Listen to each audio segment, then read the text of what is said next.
ഒരിക്കൽ ദിവ്യമുനിയായ നാരദന് ഒരു സംശയം തോന്നി, രാമനാമത്തിന് എന്താണ് ഇത്ര മഹത്വമുള്ളതെന്ന്. സംശയം തീർക്കാൻ അദ്ദേഹം നേരെ വൈകുണ്ഠത്തിലേക്ക് പോയി. ഭഗവാൻ വിഷ്ണുവിനോട് തന്നെ അദ്ദേഹം ചോദിച്ചു, രാമനാമത്തിന് എന്ത് മഹത്വമാണുള്ളതെന്ന്. മഹാവിഷ്ണു പറഞ്ഞു, ഭൂമിയിൽ ഒരു പുഴു ഇഴയുന്നുണ്ട്, പോയി അതിന്റെ ചെവിയിൽ രാമനാമം ഉച്ചരിക്കൂ. നാരദമുനി ചെന്ന് പുഴുവിന്റെ ചെവിയിൽ രാമനാമം ചൊല്ലിയതും പുഴുവിന്റെ ജീവൻ പോയി. നടുങ്ങിപ്പോയ നാരദമുനി വിഷ്ണു ഭഗവാന്റെ അടുക്കലേക്ക് മടങ്ങി, ശരി, അത് വിടൂ, അവിടെ പറന്നുകൊണ്ടിരിക്കുന്ന ഒരു ചിത്രശലഭമില്ലേ, അതിന്റെ ചെവിയിൽ രാമനാമം ചൊല്ലൂ എന്ന് പറഞ്ഞു. നാരദമുനി അങ്ങനെ തന്നെ ചെയ്തു. ചിത്രശലഭവും ചത്തുപോയതു കണ്ട് പതറിപ്പോയ നാരദമുനി അടുത്തതായി വിഷ്ണു പുതുതായി പിറന്ന പശുവിന്റെ കാതിൽ രാമനാമം ചൊല്ലാൻ പറഞ്ഞു. അതും മരണപ്പെട്ടു. ഇത് കണ്ട നാരദമുനി, ഇതാണോ രാമനാമത്തിന്റെ മഹത്വമെന്ന് വിഷ്ണു ഭഗവാനോട് ചോദിച്ചു. അപ്പോൾ വിഷ്ണു ഭഗവാൻ, നാരദ, ആശയക്കുഴപ്പത്തിലാകരുത്.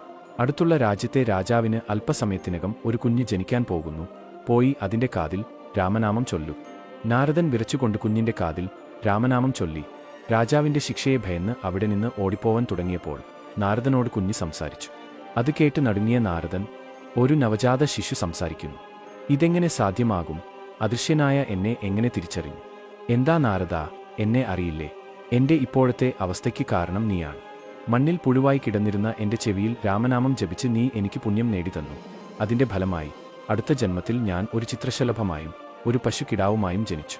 എന്നിട്ടും നീ എന്റെ ചെവിയിൽ രാമനാമം ജപിച്ചുകൊണ്ടിരുന്നു. അതിനാൽ ഈ രാജ്യത്തെ രാജാവിന്റെ കുട്ടിയായി ഞാൻ ഇപ്പോൾ അപൂർവമായ ഒരു മനുഷ്യജന്മം സ്വീകരിച്ചിരിക്കുന്നു. നാരദൻ നേരെ വൈകുണ്ഠത്തിലേക്ക് പോയി മഹാവിഷ്ണുവിന്റെ കാൽക്കൽ വീണു. ഇപ്പോൾ ഞാൻ രാമനാമത്തിന്റെ മഹത്വം എന്തെന്ന് മനസ്സിലാക്കുന്നു പ്രഭോ എന്ന് ഭഗവാനോട് പറഞ്ഞു.